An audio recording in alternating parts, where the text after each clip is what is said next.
from the blackest corners of your mind, they call, pulling you deep into shadow, twisting your senses, keeping you from sleep.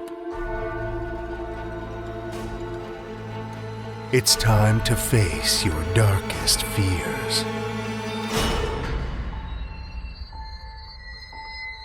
This is Tales to Terrify.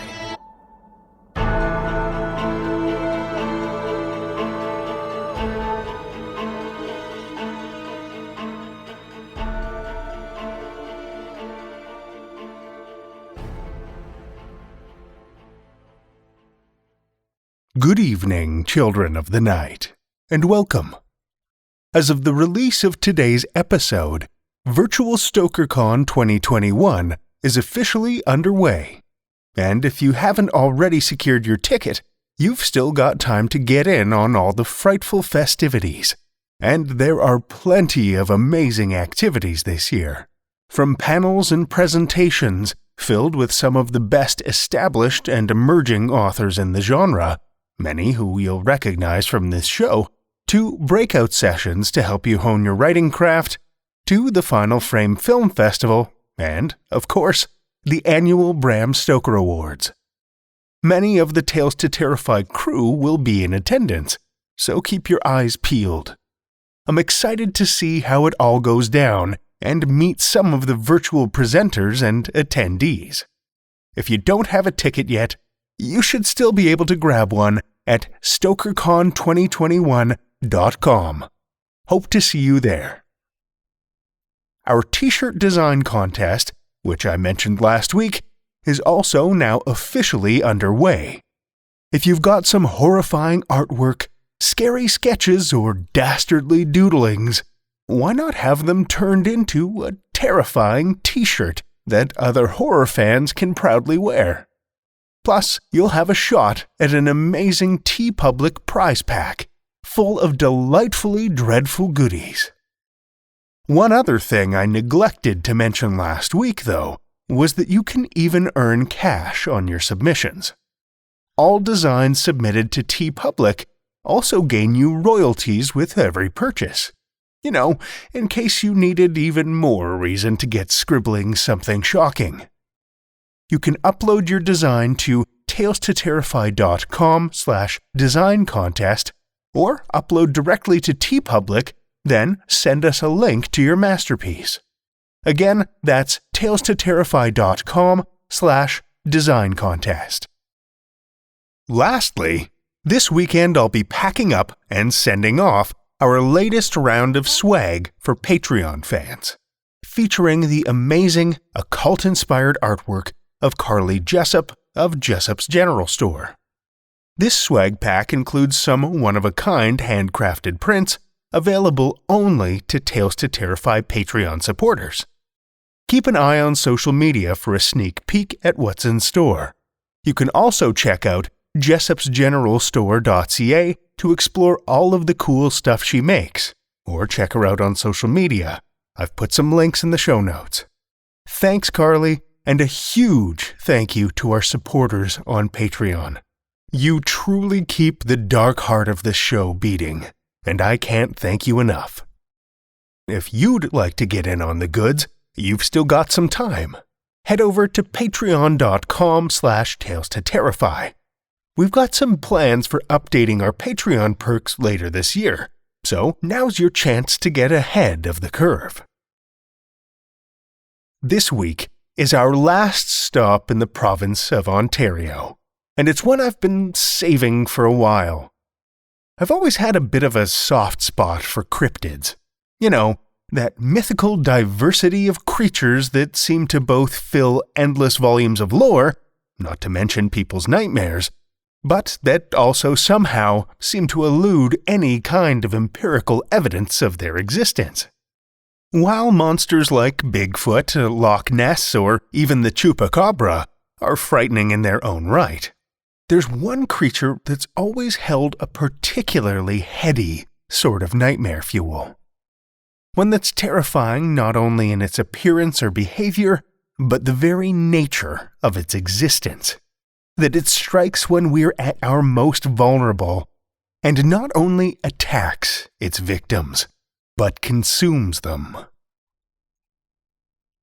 The Europeans of the Hudson's Bay Company called him Jack Fiddler, for his ability to both craft and play the musical instrument. But in his native Anishinaabe, his name was Zeowuno Gizigo Gaubo, meaning he who stands in the southern sky. It was his reputation, though, that made him so well known in the northwestern Ontario communities around Sandy Lake. He was a regular face around the Hudson Bay outpost in the late 1800s, trading furs for hunting supplies and other goods. Growing up in the rugged and unforgiving wilderness, Jack was no stranger to hard work, and being son to the chief of the Sandy Lake people didn't secure him any special treatment. Whether it was hunting in the woods, setting and checking traps, or, after the arrival of the Hudson Bay Company, working on the York boats that carried goods between the outposts and York Factory in Manitoba, Jack knew how to keep himself busy. By the time his father died in 1891, making Jack the leader of Sandy Lake and nearby communities, he'd established a reputation as not only a skilled hunter and laborer, but as a talented healer and shaman, too. Someone capable of not only leading his people, but really taking care of them. And while there are many spoken tales of his ability to cure illness, there's a far darker affliction that led those from far and wide to seek his help. The symptoms that had brought Jack and his brother Joseph out to the small home that night was just such a case. This patient, though, was no stranger, no member of a neighboring community or distant household. No, the woman that moaned and writhed in front of him was Joseph's daughter-in-law. Wasakapique lay on the bed, forehead beaded with sweat. Her eyes rolled, and her teeth gnashed. Worse still, though, in between the cries and shudders, she would have moments of clarity, gasps for help, pleas for release, to put an end to the suffering, to the urges. It was far from the first case of this kind that Jack had been asked to attend, and it wasn't an affliction he'd wish on even his worst enemy, let alone a member of his own family. Wasakapique was battling something far worse than any infection. She was being possessed, taken over by malevolent spirit, having her mind and soul consumed by a Wendigo. Throughout the years, Jack, often with the help of his brother Joseph, had faced and defeated 14 of the terrifying creatures. And as much as he wished there was another way, there was only one cure. The host needed to die. If the Wendigo was allowed to win, allowed to complete its possession of Wasakapique, not only would she suffer a fate worse than death, but the whole community would be in danger. Wendigo were crafty creatures, waiting and watching, stalking their victims, and slipping into their bodies in moments of weakness. Hunger was their strength. It didn't matter whether that hunger was physical or mental. In the dead of winter with food stores running low, or the moment a person gave way to feelings of greed. That crack it created in the psyche was a perfect invitation for the swirling sickness to invade. And once the Wendigo had its claws sunk in, it was too late. The victim would first become weak, feverish, sometimes understanding what was happening to them, even calling out for loved ones to kill them before the transformation could take hold. But before long, their bodies would begin to adapt, become stronger, predatory.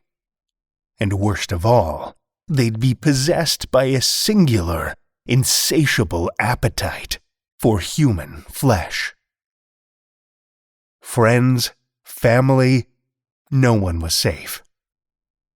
Jack had seen it before, and damned if he would let his own family endure those horrors.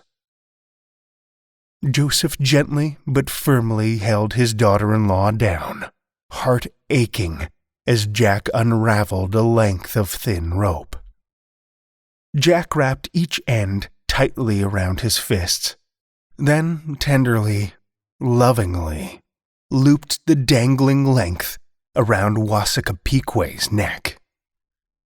She struggled, legs kicking, body bucking against Joseph. She must have been further along in the change than Jack had realized, because she was strong. Too strong. The men struggled to hold her down as she contorted underneath them, fighting to break free, muscles straining and veins bulging. But despite her frantic movements, her eyes remained heartbreakingly calm, thankful even. The cord in Jack's hands bit deep into the skin of her neck, his knuckles now white and burning from the strain of pulling.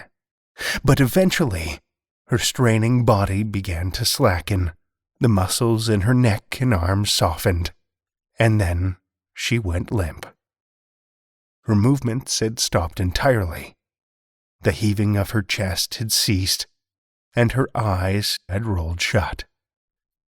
But still, Jack hung on, pulled just a little tighter for good measure. As I said, Wendigo were crafty, and if he let go too soon, it could be the end for all of them. Finally, he relaxed, letting go of the rope and releasing the breath he'd been holding since Wasakapique had stopped breathing.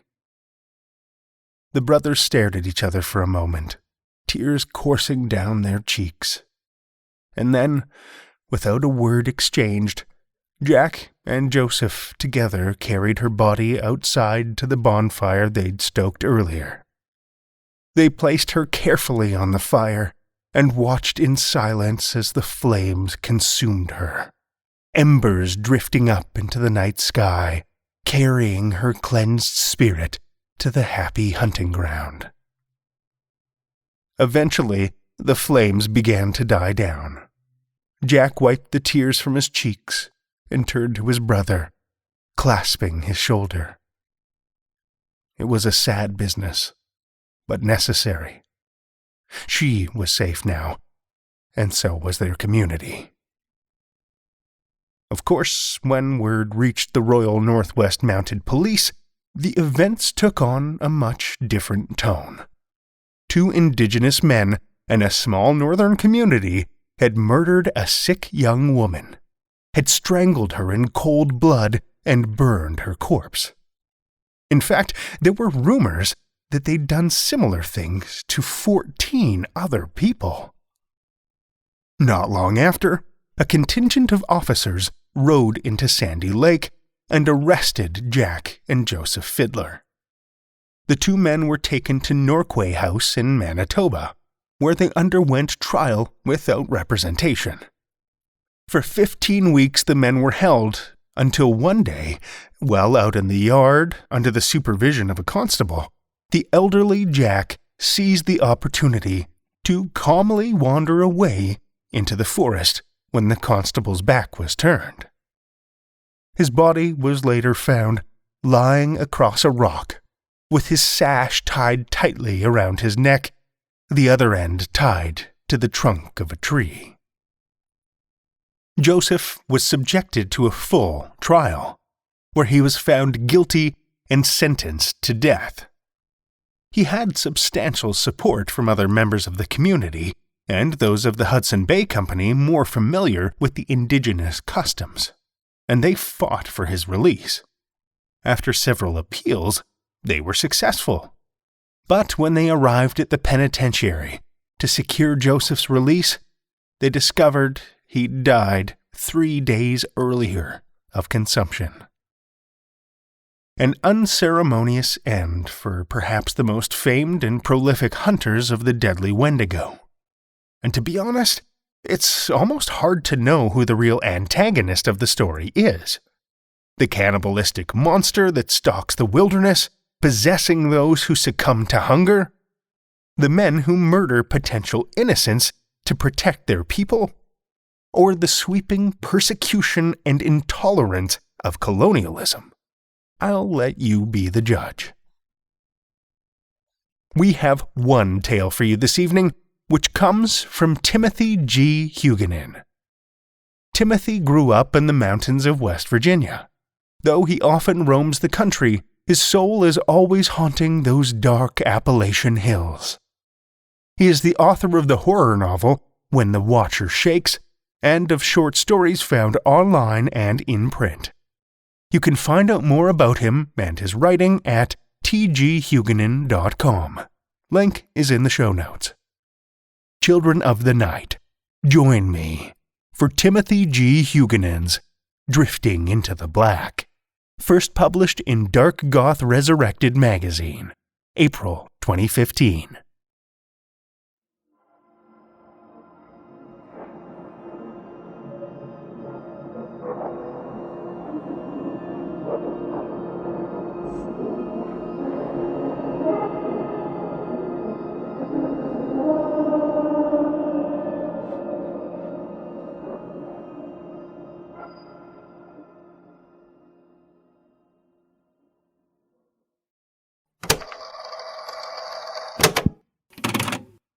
The captain is dead. He was the reason we were all holding together. The reason we are still alive. He was the only one who kept a cool head when the core drive malfunctioned, and everything hit the fan. Even Siegfried probably wouldn't have made it if it weren't for him. But now he's gone. About 5 days ago, he and Siegfried were about to infiltrate the bridge and get the nav back online, or at least get it running enough to get some sort of bearing, and also to check and see if there were any pings received in response to the stress beacon. They were ambushed. The captain held them off while Siegfried made it back to the galley doors. The captain ordered him to shut the doors as soon as Siegfried was safe in the galley wing, so they wouldn't be able to penetrate what little territory we had left staked out for us. There are only a handful of us now, maybe 20. From the beginning, the captain was smart enough to secure us the galley wing so we would have food. We had also tried to keep the bridge, and we'd had it for a few weeks, but they got through one day. Someone was careless and left the door open, and they pushed us back until this is all we have left. Sometimes I wonder, we do have G-Wing, but maybe that is more tragedy than hope. Perhaps, in some ways, the captain was one of the lucky ones. I ask myself all the time if I would rather die by their hand or starve to death when food runs out. Either way, it would be better than becoming one of them. Or would it? Would I even know? Do they remember who they once were? They must not have lost all intelligence, as it's apparent that they have at least some aptitude for military strategy. Still, even that is limited, and it is mostly their sheer number that gives them their advantage. I have heard that a few of them have weapons, but I doubt that they still work. Even if they have any guns, they are locked out of the armory. They would have to open the armory doors to recharge the guns, or obtain new ones, and only the captain and Siegfried have bio-access to those doors, and the captain's dead now. Weapons or not, they are ruthless. I know I would have to think twice before killing ones who were once friends or acquaintances. They do not. Do they remember? Would I remember? Siegfried is ready to go to sleep. I'm going to join him.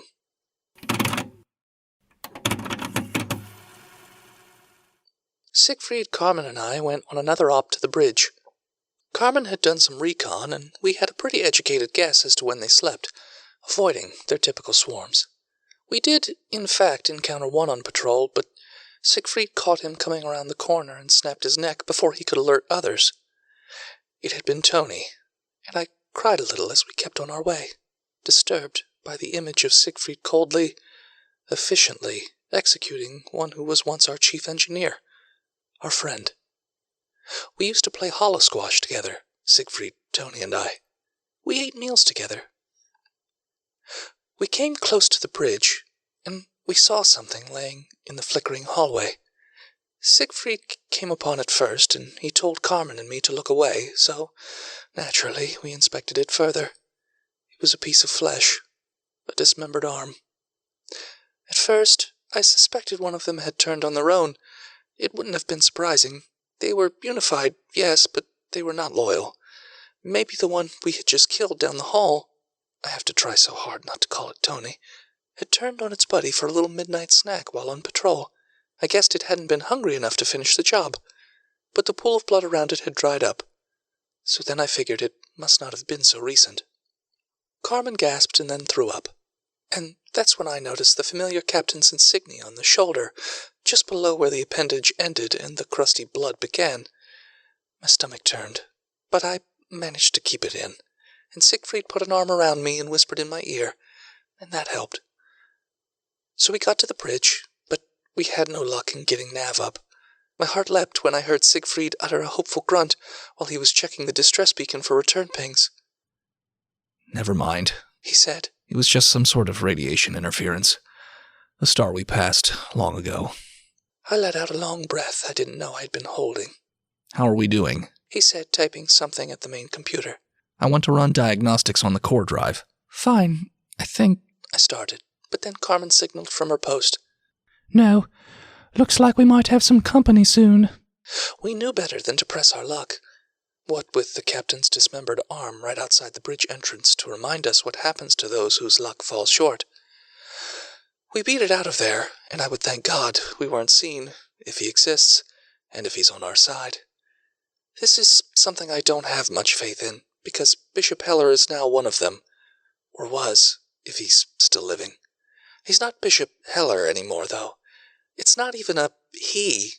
Heller's soul is with God now, maybe. Maybe the soul leaves when it happens, and it's just the body and the crazed, blackened mind. I wonder, does it happen all at once? Or do small pieces of your soul go one at a time, along with your sanity?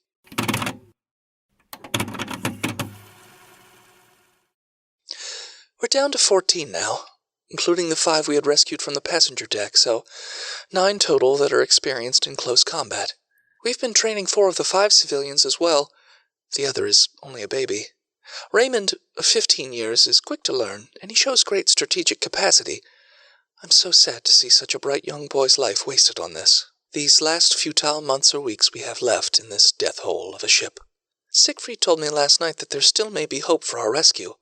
He says if we can reactivate the core drive, fully or even partially, and if we can also lock off the bridge, perhaps we could chart a course back to the nearest inhabited star system. But I'm running out of hope for any sort of rescue.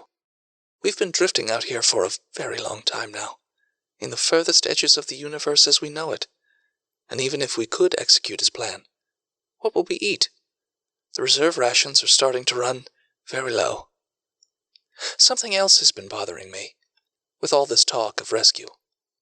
This trauma we're experiencing has had at least one positive effect. Though we may go to our death, we do it together. And sharing in this horror has brought an intimacy among us that we would not have shared otherwise. More than that, it gave me Siegfried, and it gave Siegfried me, and I love that. But there is something in me that is terrified of rescue more than death, because I wonder if he will tire of me out there in the real world, or we can relax and our focus turns from survival to the more frivolous amusements of ordinary life. Our love was born of this nightmare. If we awake from it, will we also awake from our love? Our recent forays to the bridge have betrayed our plans to them. Carmen had gone on recon, and she told Siegfried today that they must have realized the bridge's importance to us, because many of them have taken up residence there. So even if we went out while they slept, they are everywhere, and they've also increased patrol numbers in that area. Their insanity gives their bodies strength, and the numbers make them unbeatable. "Even if we could get to the bridge, we couldn't hold it," she said. I told Siegfried that maybe we should just give up and try to spend the rest of our short days locked up in G-Wing in peace. Siegfried gave me a look of pity. We can't give up. He said. What if they take you? I said. What if they do you like they did the captain? If we give up, though, we still die. Either way. Well, I would rather you die with me here, together, away from them. I would rather have that than have to face the rest of my short life alone, with my memory of you putrefied by the images of them feasting on your warm flesh. But what if it works? He took my shoulders with his hands. What if we get rescued? He paused, but I didn't answer. Yes, what if? He continued. Honey, I can't just give up knowing that there still may be a chance to save these people. It's my duty. I have to do it for them. And for the captain. I just turned away. The baby died. They didn't get her. She just died in the night. It's probably just as well. Maybe the baby was smarter than the rest of us. Maybe she knew what is coming. The mother, Sheila, is not taking it very well.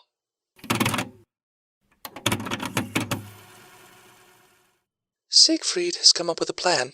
Since we cannot take the bridge by force unarmed, he's turned his attention to accessing the armory. We hadn't considered trying it before, because it is on the other side of the ship. Also, Siegfried is now the only one who can open the doors, and if the biolocks will only work if he is alive to open them. He thought it would be foolish to risk an operation like that, because if he died on the way, the rest of the team would be sitting ducks, cut off from both G-Wing and the weapons. But now he says it may be our only option.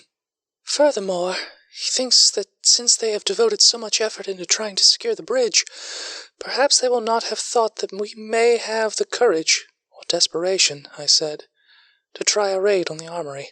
They might not even know its significance, if their minds have been so lost to have forgotten. He pointed out. Maybe they have, but maybe they haven't, I said. Maybe they are smarter than we think they are. But he says there's probably no other way. Carmen agrees with him. He's thinking that once we get to the weapons, we will be able to secure a route from there to the bridge, and from there we can again secure the route from the bridge to the galley wing. Then we can regroup while he uses the computer on the bridge to run a diagnostic on the core drive. Once we find out what is wrong with the ship, we will be able to draw up a plan for assault on engineering. When we have engineering, we can fix the core drive. And if we can lock down the line from the engine room to the bridge to the armory, and also the G-Wing for food, we may be able to get moving again, marooning them in the rest of the ship to eat each other until we find rescue. Siegfried says it will take another week to plan and to prep everyone. Raymond is excited and anxious, like a boy getting ready for his first date. He doesn't know what he's getting into, the poor kid, and he probably will never go on another date again. The food ran out today. Siegfried says we have to leave tomorrow, 2 days earlier than planned. He says it's now or never. I guess he's right. He also says that now we're going to have to figure out a way to take engineering at the same time as the bridge and get the core drive operational immediately. Time is against us now more than ever. I told him, won't that spread us out too thin? It was a risky enough plan as it was, but he says we don't have a choice, and I suppose he's right. I told him I was still afraid of losing him, but he said, smiling, Don't worry. There is too much at stake for me to let them kill me. These people need me. I wanted to assume that I also had something to do with those stakes, but I didn't press the matter. I had a terrible dream last night. They were everywhere, and so was I. And the captain was there, but it's too hard to write. I woke up sweating. I just laid there the rest of the night, staring at the ceiling, listening to Siegfried's steady breathing and my unsteady pulse, too terrified to close my eyes again.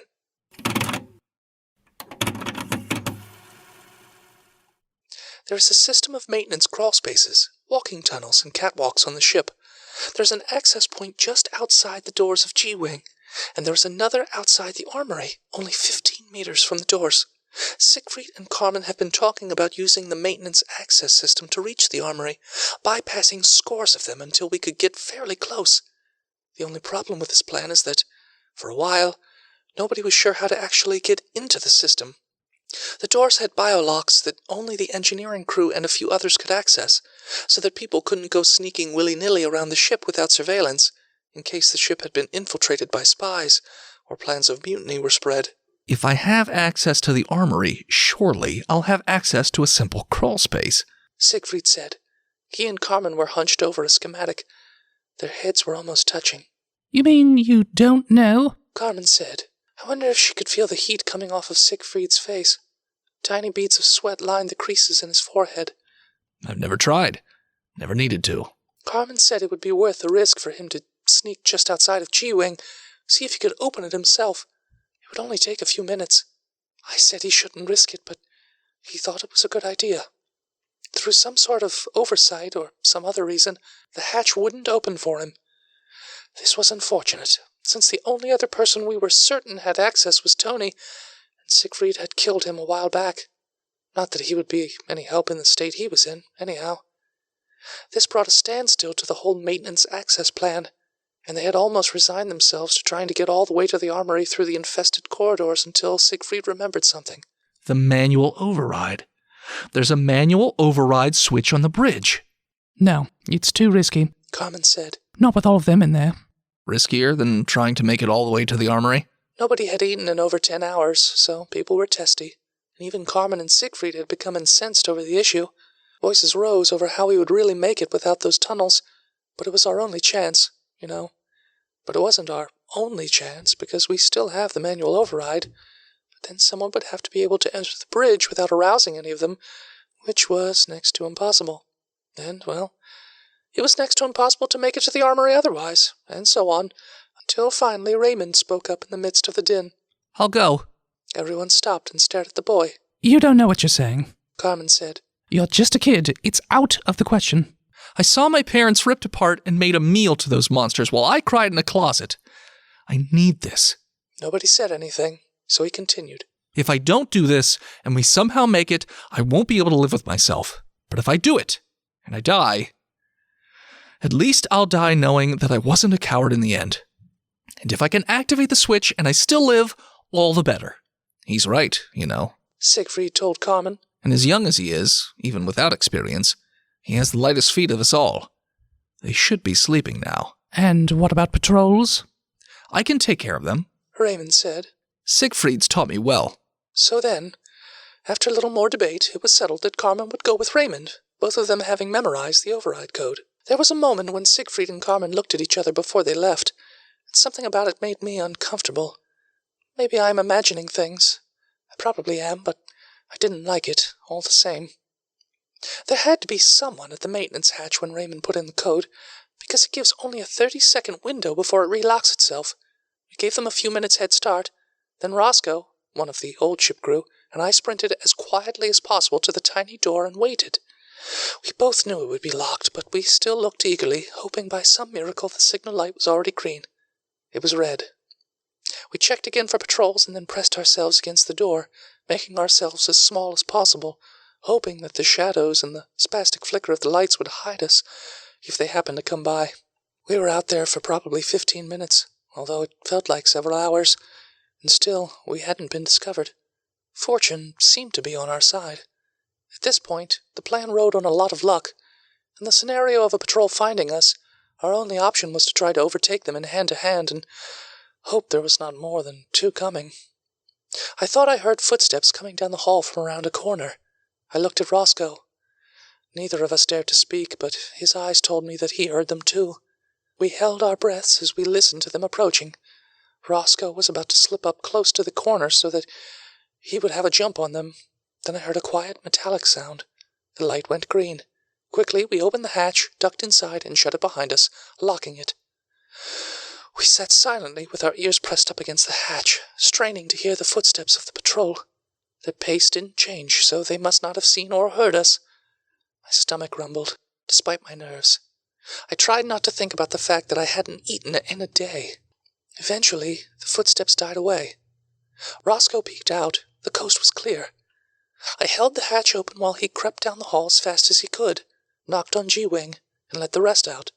They all ran to the hatch, Siegfried bringing up the rear, worrying more about speed than stealth at this point.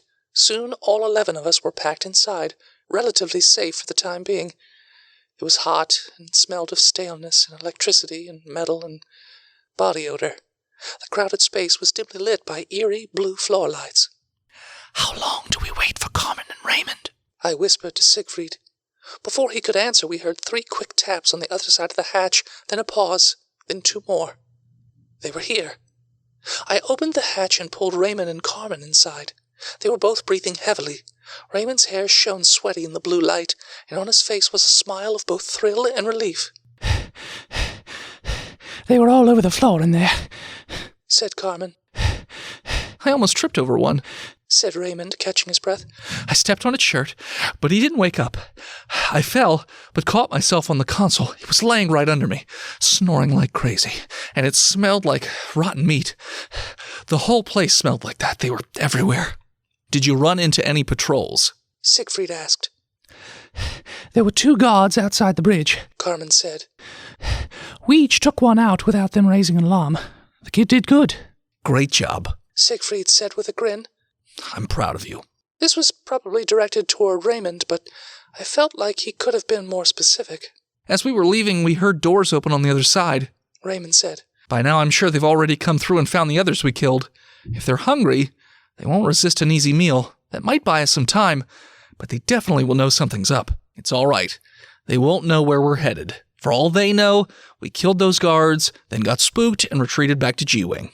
Well, we better get a move on instead of chatting here in front of this door, Roscoe said. Liable there'll be more of them coming by and will hear us. Right, said Siegfried, and we made our way down the tunnel. It wasn't small enough that we had to crawl yet, but we did have to travel single file. I moved up the line so that I was behind Siegfried. How well do you know how to navigate these? I asked him. I'm kind of going by my gut, he said. But based on where I know G-Wing is in relation to the bridge and engineering, I think we should be directly above the engine room very soon. As he said that, the tunnel opened up to a room with a metal spiral staircase. He turned to Roscoe. As soon as we have the weapons, you're going to take Raymond and 4 others back through the tunnels until you get to this staircase. It should come right down into the catwalks above the engine room. Roscoe and Raymond nodded. You'll have guns, but only fire if you have a clear shot. We don't want anything going off wrong and blasting something we really need. There shouldn't be very many of them down there, but make sure the area is secure and lock down all access points. Once you've done that, get to work on trying to fix the core drive. Got it, boss, Roscoe said. He turned and picked out 4 others for his team. Good. The rest of you, stay with me all the way to the bridge, unless I say otherwise. Don't get separated. For now, everyone, come on. We've got to get to the armory. We continued through the tunnels, turning left here, right there, up this ladder, through that crawl space. It was a bewildering maze, and I was glad I wasn't Roscoe, who would have to remember how to get back to that staircase, if we even got the weapons. I kept glancing back at Sheila. She was shaking, and she always had that look of holding back sobs. She was doing better than I expected. Honestly, I felt the way she looked. I was just better at holding it all in. Suddenly I felt like the others were watching me too, and I crossed my arms as we walked so no one would notice my hands trembling. We finally came upon the other hatch. Siegfried counted to 3 with his fingers. Roscoe opened the hatch, and Siegfried and I dashed out towards the armory doors, Roscoe closing the hatch behind us. We heard shouts of surprise, but we didn't turn to look until we got to the biolock scanner. There were 3 of them bearing down while Siegfried unlocked the doors. The armory opened, and we locked ourselves in. The quickest of the 3 made it just far enough for his foot to get severed by one of the doors as it closed, and he let out an ear-splitting cry. It was horrifying, but somehow I felt pity on the poor creature. Siegfried wasted no time in grabbing an assault rifle from the chargers and attaching a few grenades to his belt. Hey, what's wrong with you? Get over here and get a gun, he said to me. I had been in a daze, staring at the front half of a yellow foot that was marinating in its own blood.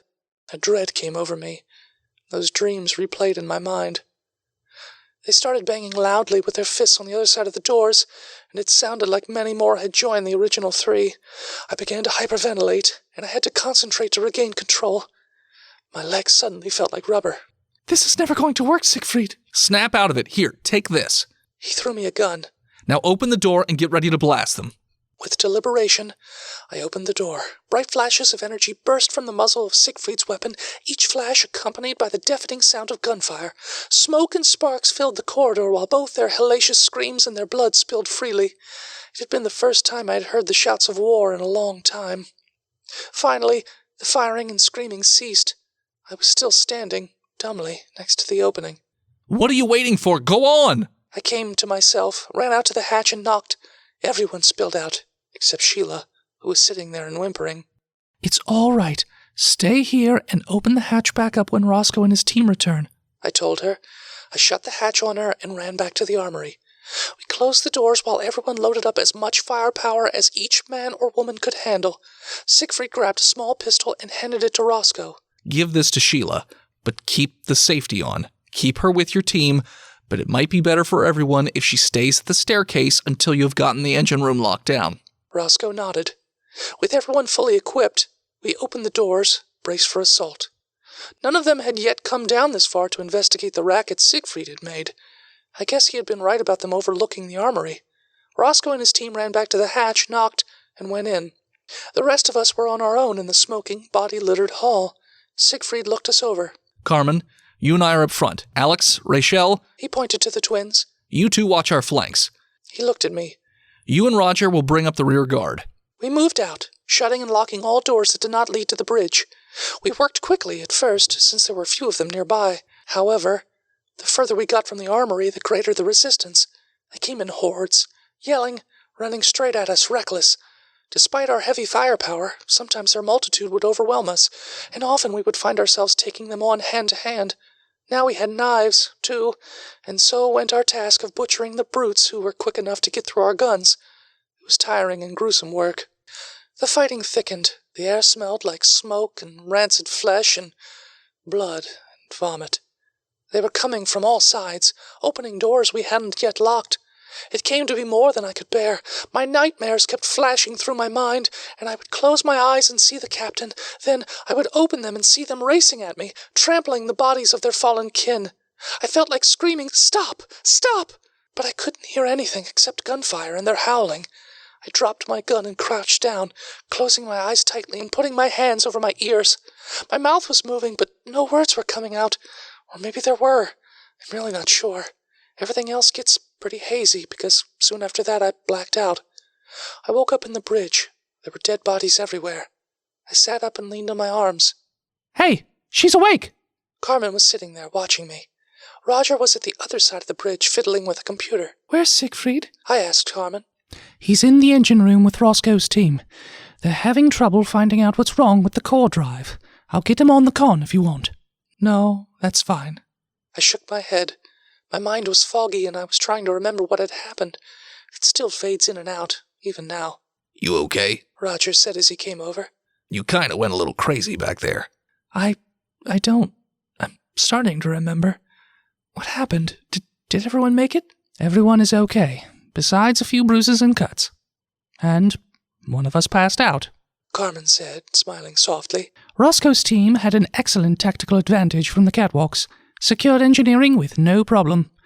We were able to lock down the path from the armory to the bridge. Siegfried opted to forget about the galley, at least for now, since there's no food in there anyway. I nodded. My head was throbbing, so I lay down again. My stomach rumbled. We're going to starve, I said. Don't worry about that, said Carmen. Siegfried and Roscoe will have everything fixed in no time. The intercom crackled. What was that? Carmen said. Sheila, is she with you? Came the fuzzy message. Negative. She's not on the bridge. Spread. For her. We can't hurt. Say again? The comm is screwing up. Missing. We need and search the tunnels, maybe. Carmen and Roger looked at each other, alarmed. Then Carmen looked at me. I'll be fine by myself. Go find Sheila. She didn't seem well earlier. Carmen and Roger picked up their weapons and left the bridge. They've been gone for a while now, and my head has finally stopped pounding when I get up. My stomach hasn't quit hurting, though. It seems like forever since the last time I've eaten. Outside the window, I see nothing but black. I can hardly look away. It is unreal. No stars, no planets, no nebula. Nothing but blackness. I feel like I could cut a hole in the window, stretch my hand out, and touch it. And I can feel it. Not with my fingertips, but with my body. No, my mind. It weighs down on me longer as I gaze upon the void. My heart rate and breathing start to race, and my forehead is sweaty and cold. And in my belly, I can feel it. This oppressive shadow, it's what drives my hunger. Because of this blackness, our food stores have run out. Because of it, many that I used to know and love are gone. Because of it, I will never set foot on another planet. I won't even see light from a star. I will die out here. We all will. We all will die. We all die, black in the black. I'm starting to get dizzy. I think I'm going to lie down again and get some rest. I've got to get out of here, away from this window. It is much cooler here in the armory. It feels nice. I don't know how long I've been here, but I'm feeling much better now. Carmen came in here a little while ago. I was huddled up and sobbing at the time, and I must have looked pretty sorry. She asked me what was wrong. I don't know. We found Sheila. She had gotten turned around in the tunnels. She's okay. I ran back to the bridge to check on you and let you know, but you were gone. I was worried. Thanks. That's good about Sheila. Are you okay? Is there anything I can do for you? No, I don't know. I'm hungry. I haven't eaten in a long time. We are all hungry. I'm sorry about that. Siegfried is pretty sure he's close to fixing the core drive. He said it may take him a couple days, but he thinks he knows the problem now. We'll be out of here soon. No. I think this is what I said, or something equally moronic. Hey, I've got to get back to the bridge. I'll be there if you want to talk. She turned to leave. Wait, Carmen. Yes? I've been having these dreams, but I'm afraid to talk about them with Siegfried. I'm afraid he'll just think I'm weak or say I'm worrying about nothing. But it's not nothing. She sat down next to me. Tell me about them, she said. I brought Carmen into my confidence, so to speak, and she will not share my secrets with Siegfried. I'm fairly certain of it. They look at me with shifty, nervous eyes. I do not speak to them much, and they suspect that something is wrong. They are all on edge with each other, too, because the food has been gone.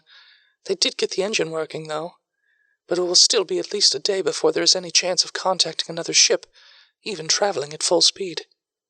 The one who sleeps with me, he's the leader of these. I will go to bed early, as if I am sick. Then later, he will come to bed with me. I will wait until after he sleeps, and they all sleep. He will not be expecting.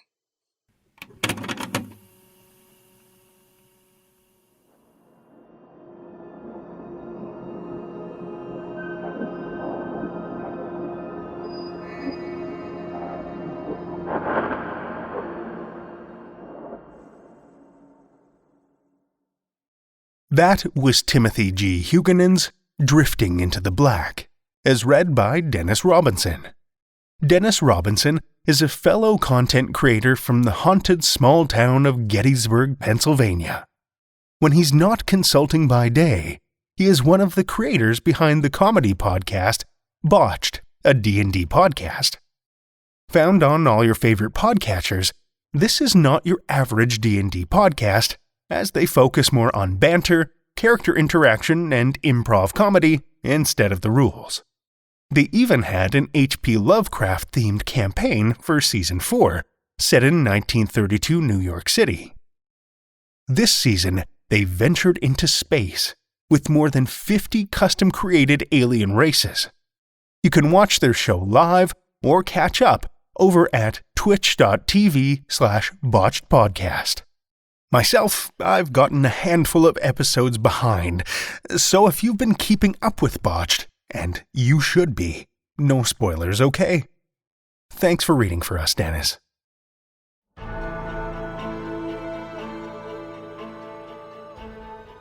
Well, children of the night, the hour is late, and we've run out of tales to tell. For now. Tales to Terrify is made possible by the tremendous generosity of our supporters on Patreon and PayPal. If you're not a supporter already, head over to patreon.com/Tales to Terrify, where you'll find all kinds of perks, from ad-free episodes and bonus content to shoutouts and merch packs. Every dollar helps, and we appreciate it so much.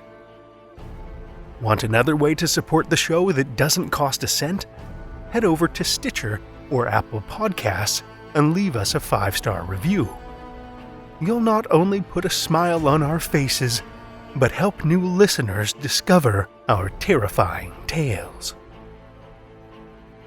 You can share your love of the show out in the world, too, with some Tales to Terrify merch.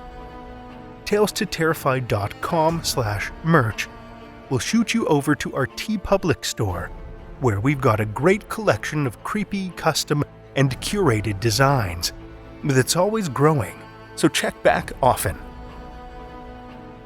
Tales to Terrify is produced by Seth Williams, Pete Morcellino, Meredith Morgenstern, Julia Zellman, Brian Rollins, and myself, Drew Sebastini, with original theme by Nebulous Entertainment.